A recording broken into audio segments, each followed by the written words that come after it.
Al concluir hoy con los primeros 11 capítulos de Romanos y nuestro sermón número 117 para aquellos que lo van contando, estamos por dejar de lado el tema de la doctrina para pasar al de nuestro deber. Pablo está por llevarnos del creer al comportamiento, del principio a la práctica. Nunca es suficiente el solo creer en la verdad, debemos vivirla. No debemos ser oidores de la palabra solamente, sino también hacedores de la palabra. Debemos avanzar de la educación a la aplicación. Los primeros 11 capítulos nos han educado en varias doctrinas de la fe. Hice un breve repaso mental y encontré que hemos visto las doctrinas del pecado original, la gracia, la depravación, el juicio, la naturaleza pecaminosa, la salvación, la fe, el arrepentimiento, el infierno, el cielo, la justificación, la ira, el perdón, la predestinación, la propiciación de Cristo y el evangelismo. Por ejemplo, en el capítulo 1 descubrimos el Evangelio de Dios y el desvío del pecado. Capítulo 2, estudiamos la imparcialidad de Dios hacia el hombre moral, que es culpable al igual que el inmoral. Capítulo 3, vimos que Dios declara la condenación del mundo y la única esperanza es por medio de Cristo. Capítulos 4 y 5, estudiamos el plan de Dios de justificación por la fe. Capítulos 6 y 7 estudiamos el diseño de Dios para la santificación en la vida de sus hijos. Capítulo 8, descubrimos nuestra posición de victoria en Cristo y escuchamos al gran juez decir, ninguna condenación hay. Capítulo 9, observamos la soberanía de Dios en su elección de Israel. Capítulo 10, Israel y el mundo son agentes morales responsables. Capítulo 11, descubrimos el plan profético de Dios para el futuro de Israel y el futuro del mundo. Básicamente, esto es todo lo que hemos estudiado durante estos capítulos. Después de todo, no es para sorprenderse que Pablo, cerca del final del capítulo 11, comience a magnificar la misericordia de Dios. Por ejemplo, en el versículo 30. También la misericordia de Dios en el versículo 31 y versículo 32. Habiéndonos llevado en una vista aérea que cubrió la caída de Adán y la cloaca de nuestro pecado hasta la gracia de Dios por medio del sacrificio de Cristo, ¿qué otra cosa podía decir Pablo sino, gracias Dios por la misericordia de nuestro Señor? Te alabo, Señor, por tu misericordia. Gracias por tu fidelidad que es grande y tu misericordia es nueva cada mañana. Amigos, la verdadera doctrina lleva al estudiante de la palabra a darse cuenta de su pecado y de la grandeza del Salvador. La doctrina nos lleva a ponernos de rodilla, pero luego a ponernos nuevamente de pie para poder servir a este Dios misericordioso y lleno de gracia. Entonces, el capítulo 12 comienza con las siguientes palabras. Así que, hermanos, os ruego por las misericordias de Dios que presentéis vuestros cuerpos en sacrificio vivo, santo, agradable a Dios, que es vuestro culto racional. La adoración nos lleva a la acción. Y en el capítulo 12 Pablo nos va a llevar de aprender acerca de Dios a vivir para Dios. Él nos va a llevar del salón de clases al laboratorio de la vida, donde la verdad se prueba por fuego y el carácter se forja con las tribulaciones. Sin embargo, Pablo no va directamente de la creencia cristiana al comportamiento cristiano. Él parece estar un poco aturdido al llegar al pináculo de su disertación doctrinal. Es como si hubiera escalado el monte Everest, trepado y subiendo de un desafío doctrinal a otro. Pero ahora ha llegado a la cima y parece que busca asimilarlo todo. Él ha subido hasta la cima de la verdad divina y ahora, desde esa altura, puede ver la gran revelación de Dios, la cual culmina con su misericordia.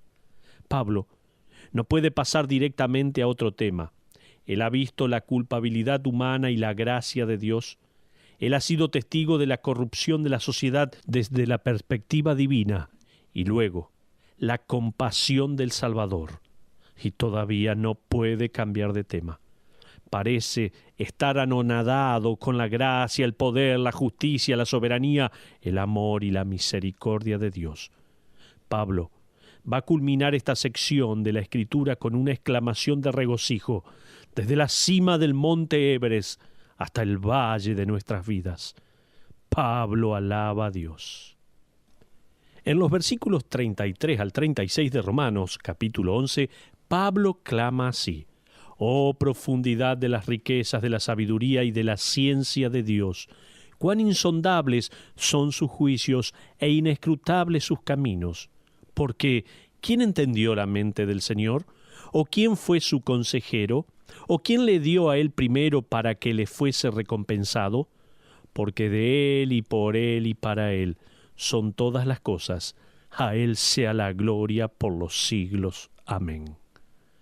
Entre la doctrina de Romanos capítulo 1 al capítulo 11 y el deber de Romanos capítulo 12 al 16, tenemos un pasaje de exaltación gozosa. Entre la doctrina y el deber tenemos una doxología. Doxa significa alabanza o dar gloria. Logia significa palabras o dar. Cuando se enseña la doctrina correcta, el resultado no es un dolor de cabeza, sino una alabanza. Alabanzas al Dios del cual fluyen todas las bendiciones. Nosotros ofrecemos a Dios nuestras palabras de alabanza y gloria porque hemos descubierto algo de su deidad. Recuerdo un día haber llegado a casa cuando mis mellizos tenían unos 4 o 5 años de edad. Al llegar en el auto, los encontré en el jardín con un martillo en la mano. Ellos se me acercaron corriendo diciendo: «Papá, ya sabemos de qué hizo Dios las piedras».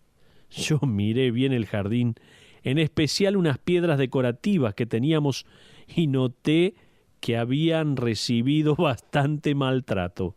Así que pregunté: «¿Y de qué hizo Dios a las piedras?». Ellos respondieron: «De polvo, papá, de polvo». Él juntó todo el polvo e hizo las rocas. «¿No es maravilloso, papá?», me dijeron. Estaban tan entusiasmados al haber descubierto lo que Dios había hecho. El descubrir algo relacionado con Dios nos lleva a la misma reacción. Decimos: «¡Cuán grande es Dios! ¡Cuán grande es Dios!». Entonces, Pablo declara: Dios es grande en diferentes maneras. Antes de que Pablo avance a la aplicación de lo que hemos aprendido acerca de Dios, él hace un alto y por un momento dice, en distintas maneras, cuán maravilloso es Dios. Permítame hacer una paráfrasis de lo que Pablo descubre aquí en varias maneras.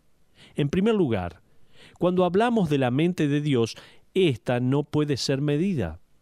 Pablo escribe en el versículo 33a diciendo así: «Oh profundidad de las riquezas de la sabiduría y de la ciencia de Dios». Uno podría ponerlo de esta manera: «Oh, la riquísima profundidad de sabiduría y ciencia de Dios». De esa manera podemos ponerlo. El conocimiento divino quiere decir que Dios conoce todo lo que se pueda conocer de manera perfecta. La sabiduría divina se refiere a Dios sabiendo cómo aplicar todo lo que Él sabe de manera perfecta. ¿Alguna vez se puso a pensar que no hay nada que a Dios no se le haya ocurrido? ¿Sabe que Dios nunca tuvo que aprender nada? Él siempre lo supo todo.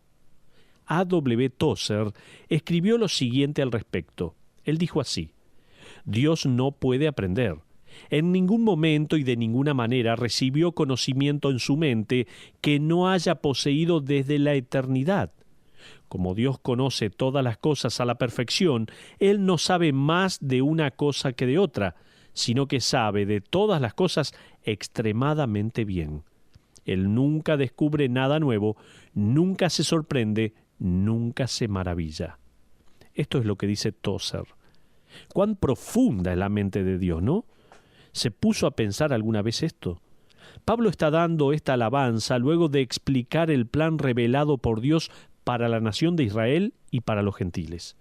Dios conoce sus planes, Él conoce cada opción y cada alternativa, y sus planes lo involucran a usted, ya que el profeta Jeremías nos dice en el capítulo 29, versículo 11, que Dios mismo dice así: «Yo sé los pensamientos que tengo acerca de vosotros, para daros el fin que esperáis». Un autor lo explicó de esta manera. Cuando uno no puede explicar por qué, él ya sabe la respuesta. Cuando uno no puede dar razones, él comprende cuáles son. Cuando uno no puede ver el final, Dios ya está allí. ¿Y cuánta razón hay con esto que explicó este autor? Pablo clama desde la cima del Everest, por así decirlo, hacia el valle de la sombra en que nos encontramos nosotros, y dice: tengan ánimo. Si bien no pueden medir la profundidad del conocimiento y la sabiduría de Dios, pueden estar seguros de que sus planes no se detendrán, no pueden ser alterados y no serán dejados de lado. Los planes de Dios van a continuar. Lo que viene a la mente de Dios es imposible de medir. Pero en segundo lugar, al hablar de decisiones de Dios, estas son insondables. Recuerde, mencioné en primer lugar, cuando hablamos de la mente de Dios, esta no puede ser medida. Pero ahora, hablamos de las decisiones de Dios que son insondables.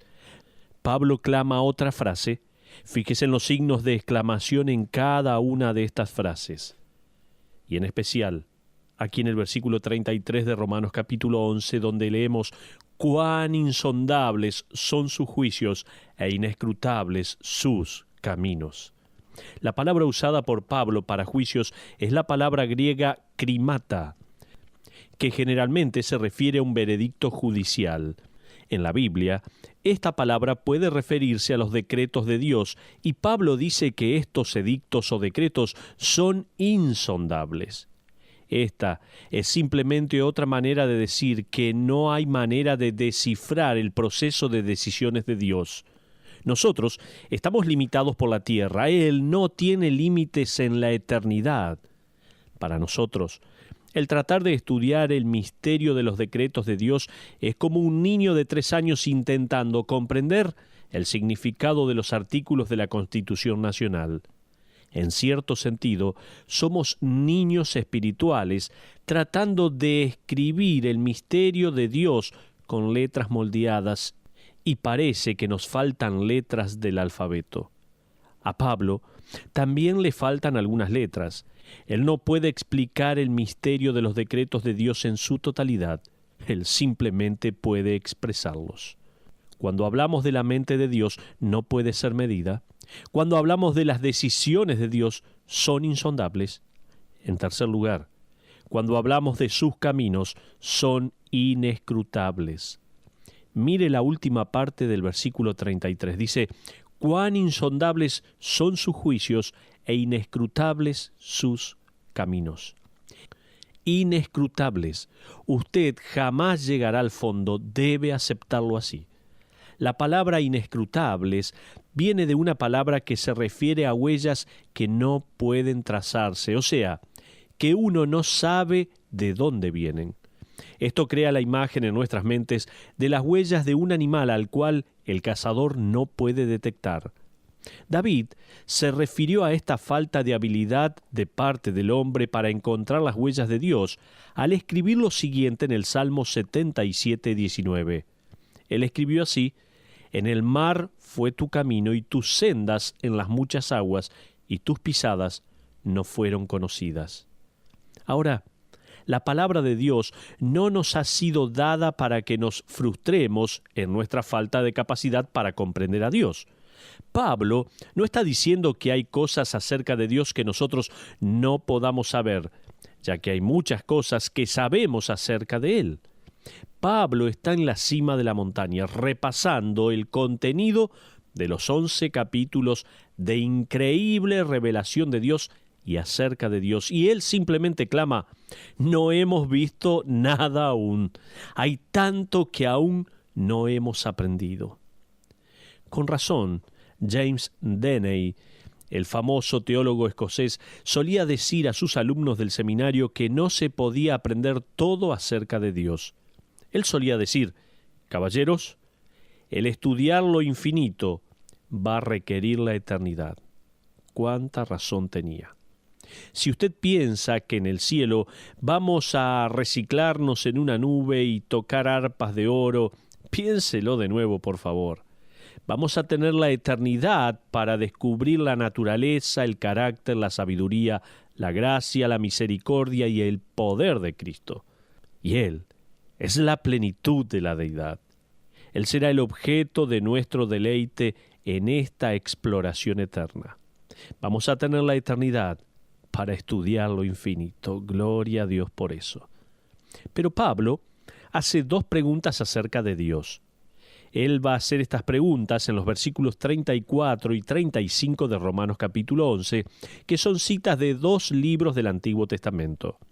Fíjese, versículo 34, allí tenemos la primera pregunta. Dice, porque ¿quién entendió la mente del Señor o quién fue su consejero?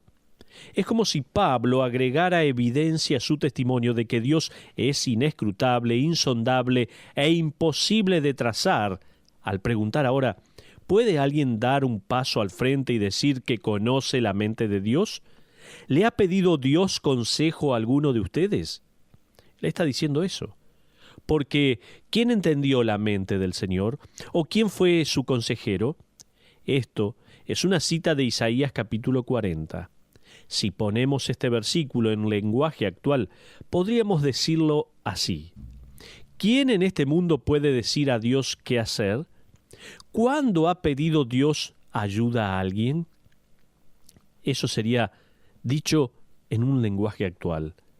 El problema es que nosotros pensamos que Dios necesita nuestra ayuda. Ese es el problema. Así que intentamos darle consejos a Dios con más frecuencia de lo que estamos dispuestos a admitirlo. Le decimos, Señor, de estar en tus zapatos, yo no haría eso. Le decimos, Señor, parece que te has olvidado algunos detalles. O le decimos, Señor, tu tiempo no está sincronizado con el mío. ¿Qué esperas? ¡Apúrate! Parece que nos olvidamos. Dios no depende de nuestros consejos. Él no toma ideas nuestras. Nosotros no somos los directores y Él el actor. No le indicamos qué hacer en el escenario cuando pensamos que le toca hacer su parte, no. Pablo dice, escuchen, dado a la vista que tengo desde aquí arriba, olvídense de darle algún tipo de consejo a Dios. Él es el fuerte y soberano y nosotros somos sus siervos débiles y necesitados. No nos olvidemos de esto. El problema es que nos ponemos a pensar solo en nosotros mismos. Es como si camináramos con un aire de lo sé todo, y eso infla nuestro orgullo. Clifton Fadiman cuenta en uno de sus libros una anécdota del famoso boxeador campeón mundial Muhammad Ali. Ali se encontraba en lo más alto de su carrera y se encontraba a bordo de un avión pronto a despegar. La azafata se le acercó y le recordó que tenía que abrocharse el cinturón de seguridad. Ali le respondió, Superman no necesita cinturón de seguridad. A lo que la azafata respondió con astucia, Superman tampoco necesita un avión. Entonces allí Ali procedió a abrocharse el cinturón. Nosotros no somos Dios. A veces simplemente tenemos que acordarnos de abrochar el cinturón de seguridad. Eso es lo que tenemos que recordar. Pero el apóstol Pablo hace referencia a una segunda cita del Antiguo Testamento, en este caso del libro de Job. Fíjese el versículo 35. Allí leemos, ¿o quién le dio a él primero para que le fuese recompensado? En otras palabras, ¿cuándo dependió Dios de la humanidad para utilizar recursos que luego debería devolver? ¿Cuándo quedó Dios en deuda con el hombre? Esa sería la exclamación en nuestro lenguaje actual. Nosotros hablamos de Dios en términos teológicos como el autosuficiente. Él es absolutamente completo. Hubo una instancia en la que lo único que había era Dios. Él ya era completo. No había sol y Él moraba en la luz. No había cielo y su gloria ya abundaba. Cuando se le presentó a Moisés dijo, yo soy el que soy. Pablo dice, Desde mi perspectiva es muy claro. Dios no le debe nada al hombre, sino que el hombre le debe a Dios. Una misionera norteamericana llamada Gracia Buram fue apresada por unos terroristas en las Filipinas por más de un año. Su marido murió durante la operación de rescate. Ella fue entrevistada después de un año de estos sucesos y dijo: yo solía tener este concepto de cómo era Dios y de cómo debía ser la vida a causa de ello. Pero en la selva aprendí que no sé tanto de Dios como pensé que sabía. Lo que sí sé con certeza es que Dios es Dios y yo no. El mundo está en graves problemas a causa de la humanidad pecadora, no por culpa de Dios, y cosas horribles pueden suceder, pero Dios siempre hace lo correcto. Ella aprendió eso en la selva. Dios es Dios y yo no. Y si bien puede que yo peque, Dios solo sabe hacer las cosas bien. Leí otra historia de confianza y entrega a Dios, y esta proviene de la India. Se trata de un misionero del cual casi todos hemos leído o oído algo, William Carey, quien comenzó su ministerio en el año 1793, y él trabajó en la India por 40 años sin regresar a su Inglaterra natal. Una tarde, después de 25 años de ardua labor en traducir la Biblia en varios dialectos de la región, junto a otros proyectos críticos como un diccionario que él mismo editó, un incendio se extendió sobre su lugar de trabajo, quemando todos los manuscritos y herramientas de impresión.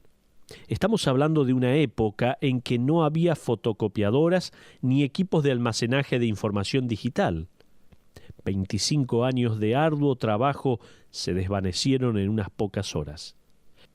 Luego, William Carey escribió la siguiente carta a un amigo que era pastor en Inglaterra. Él decía así: para mí, el considerar la soberanía de Dios y su sabiduría ha sido de mucho ánimo. El domingo pasado leí, buscando calmar la aflicción, el Salmo 46, versículo 10. Estad quietos y conoced que yo soy Dios, y medité en dos cosas. Dios tiene el derecho soberano de hacer lo que quiera, y dos, yo tengo que estar de acuerdo con lo que Dios haga conmigo. Eso es increíble. Es otra manera de decir: Dios no nos debe nada, nosotros le debemos todo. La noticia increíble que tengo para darle es que un día Dios va a darnos todo. Esa, amigos, es la vista que Pablo tiene desde la cima del Everest, o mejor aún, desde la cima del monte de Sión y la ciudad que descenderá del cielo. Pablo alaba a Dios por tres cosas más. Él concluye su doxología con estas maravillosas y familiares palabras en el versículo 36. Porque de Él y por Él y para Él son todas las cosas. Pablo alaba a Dios por tres cosas en este versículo. Veamos de qué se trata. Dice en primer lugar: Dios es la fuente original, porque de Él son todas las cosas. Esto literalmente se traduciría: porque de Él provienen todas las cosas. Pablo dice primero, con gran gozo, Dios es la fuente original. Segundo, Dios es el único canal, porque dice, y por Él son todas las cosas. Pablo dice en segundo lugar, Dios es el único canal. Y en tercer lugar, Dios es la meta absoluta y la gloria de todas las cosas. Y para Él son todas las cosas. Dios entonces es la meta absoluta y la gloria de todas las cosas. Tenemos que hacer un cambio radical en nuestra perspectiva terrenal. Nosotros pensamos primero en nuestras necesidades, incluso al pensar en Dios.